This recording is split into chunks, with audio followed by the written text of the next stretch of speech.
Table होना है।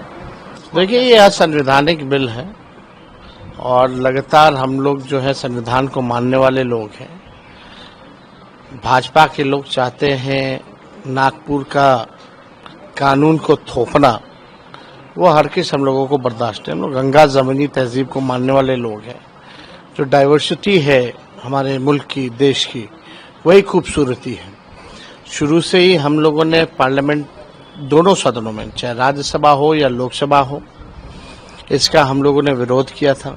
चाहे बिहार में विधानसभा हो, विधान परिषद हो, उसका विरोध किया था इस बिल का। और आने वाले समय में भी हम लोग विरोध करेंगे। ये हम लोगों को हर किस इस तरह का बिल जो है कभी भी मंजूर नहीं होगा। और आप तो जान रहे हैं लालू जी की खराब स्वास्थ्य अवस्था में भी प्रोटेस्ट में जो है शामिल हुए थे। तो हम लोग इस बिल को लेकर के एकदम क्लियर हैं कि किसी भी कीमत पे हम लोग इसको बर्दाश्त नहीं करेंगे। बीजेपी कह रही है कि इस बिल में ऐसा कुछ भी नहीं है जिसको लेकर विरोध किया जाए, किसी की संपत्ति जब्त नहीं की जाएगी। अपोजिशन जो है देखिए, आज मुसलमानों पर हमला है, कल ईसाइयों पर होगा, परसों सिखों पर होगा। लगातार जो है इस तरह के हमला बीजेपी जो है करने का काम करेगी।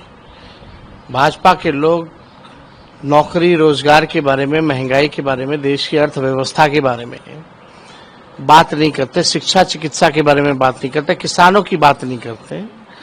लगातार जो है देश को तोड़ने का काम, भाई को भाई से लड़ाने का काम में ही लगे हुए हैं। तो भाजपा तो बड़का झूठा पार्टी, झूठ बोलने में माहिर लोग हैं ये लोग। देखा जाए पूरे बिल पे अभी तक नीतीश कुमार जी ने कुछ नहीं कहा है।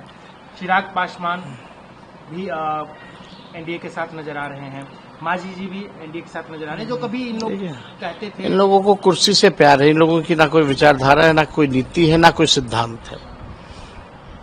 इन लोगों को किसी मतलब नहीं है। आप जान रहे हैं स्वर्गीय रामविलास पासवान जी ने जो है इस्तीफा दिया था, गोधरा कांड जब हुआ था तो उसको लेकर के। वो विचारधारा और नीति सिद्धांत की राजनीति करते थे। लेकिन आज के दौर में जो भी लोग हैं, केवल उन लोगों को कुर्सी से प्यार है और ना नीति, ना विचारधारा, ना देश के संविधान से कोई मतलब है, ना आरक्षण से मतलब है, केवल अपनी कुर्सी प्यारी है। क्या नीतीश जी को ये सब पता है कि क्या हो रहा है? अब देखिए, आज के हालात जो जिस तरह से हम लोग देख रहे हैं, सुन रहे हैं, उनको माननीय मुख्यमंत्री जी के साथ हमने काम भी किया है। इस अवस्था में देख करके हमको चिंता हो रही है। और इस अवस्था में देख के चिंता तो हो ही रही है, लेकिन उनके चेहरे का दुरुपयोग जो है लोग कर रहे हैं। पूरी तरीके से भाजपा जो है कंट्रोल कर रही है, हाईजैक कर लिया है और अपने अनुसार जो है उन पे अपने फैसलों को थोपा जा रहा है। अमित शाह आए, मोदी जी आ रहे हैं 24 तारीख को। देखिए, हम तो कहे ना आए भाई, तो जरा बताएं अमित शाह जी कि गुजरात को कितना दिया 11 साल में और बिहार को कितना दिया। और कम से कम बिहार आए तो तैयारी करके आए ना तथ्य से कोई मतलब है, ना आंकड़ों से मतलब है, ना सत्य से कुछ मतलब है। इतनी गड़बड़ियां उनके भाषण में। अरे गृह मंत्री कम से कम एनसीआरबी का आंकड़ा पढ़ के आते हैं। 20 साल में बिहार में 65,000 हत्याएं हुई हैं, 25,000 बलात्कार हुआ है। जरा ये बताते। सुप्रीम कोर्ट ने सृजन घोटाले से लेकर के बालिका गृह कांड, इनके डबल इंजन के राज्य में जो हुआ, अमानवीय से लेकर के क्या क्या टिप्पणियां नहीं की, उसका जिक्र करते ही है। परिवारवाद के बारे में बोल रहे थे, जरा जीतन राम मांझी जी के परिवार के बारे में बोलते हैं, चिराग पासवान जी के परिवार के बारे में बोलते हैं। बिहार सरकार में 50% से भी ज्यादा परिवारवादी लोग हैं, उनके बारे में बोलते हैं। चारा घोटाला के बारे में जिक्र करते हैं तो आप नीतीश मिश्रा जी को, जगन्नाथ मिश्रा जी के बेटे को बिहार सरकार में मंत्री बना रखा है।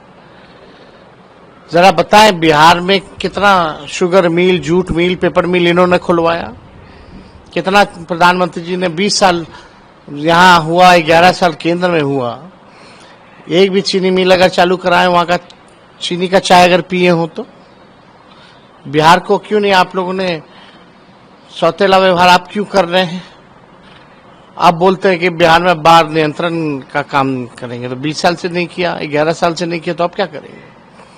तो यहाँ अमित शाह जी आए तो कम से कम तैयारी करके आना चाहिए।